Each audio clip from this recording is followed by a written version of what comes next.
Hello and welcome to another vintage day. I'm visiting the Anderson Homestead in the Dells, Oregon. It is a beautiful example of a hand-hewn Swedish log cabin, and it is listed on the National Register of Historic Places. Lewis Anderson was born in Sweden in 1859. He had many adventures during his life, including working on sailing vessels where he learned to speak English. He settled for a bit in Wisconsin where he married Carrie Jacobson and eventually spent some time in Minnesota. The Anderson family ultimately decided to move west to the Dalles area in Oregon and homesteaded a place on Pleasant Ridge. The home that we see now was built in early 1895, and the family moved in later that fall. It was 3 months of hard labor to build this cabin. Mr. Lewis camped about 4 miles up the ridge where he cut the logs. He also built a ramp to load them onto a wagon. Every day, his wife would travel round-trip 8 miles to bring 3 or 4 logs to the building site. Mr. Lewis hired 2 people to assemble his cabin. There is speculation that the techniques were more reflective of old-time shipbuilding than house construction. This is such an impressive example of a hand-hewn log home. And just imagine, the pine shingles alone lasted 75 years. The cabin was moved from its original location to a lot near the Fort Dalles Museum in 1971. It was restored to its original condition, largely through community volunteer efforts. As you go up the stairs to the front door, you will see that this family was creative when it came to repair jobs. When the knotholes fell out on the front porch stair treads, they used the lids from tin cans to cover the holes. I'm going to give you the view of the house through the words of Helen Saunders, the granddaughter of Lewis Anderson. The log house was rather imposing, with a big kitchen and a pantry which always held a supply of fresh sour cream cookies where we kids were always welcome. There was wood-burning range with a hot water tank along the side of the firebox. The kitchen floor was bare scrubbed boards with rag throw rugs.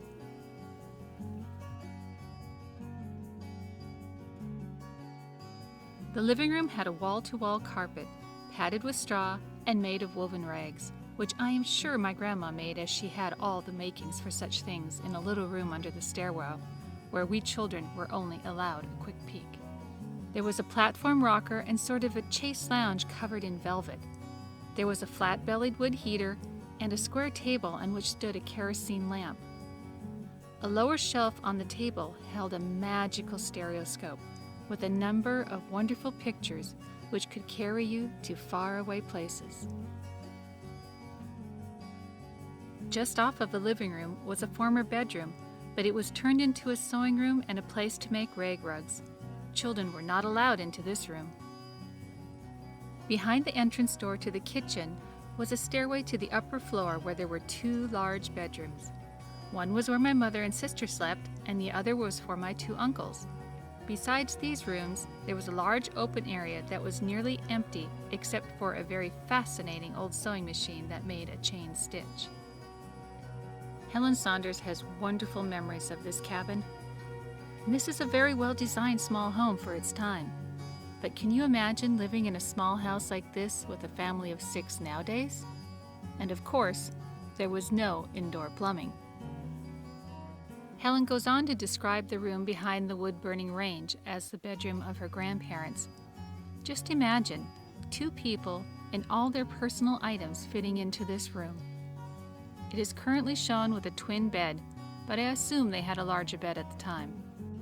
I'm going to read an excerpt from a poem by Maud Gross about the Anderson log home when it was still located on the original homestead.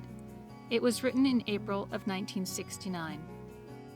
The old log house by the side of the road is battered, ragged, and torn. One day it stood stately, all shiny and new, the Lewis Anderson home. In the year 1894, the Andersons found they had a chore. They would build a house, they would settle the score, big enough for them and their children 4. The work was hard, the days were long, but your hopes run high when you're young and strong. When the work was finished, and I know it's true, it's a happy day when your dreams come true. The Anderson Homestead is part of the Fort Dalles Museum compound located in the Dalles, Oregon. There are many things to explore at the Fort Dalles Museum, and it makes for a very pleasant outing. I hope you enjoyed the tour of the Anderson Homestead. Please help support small museums by sharing this link.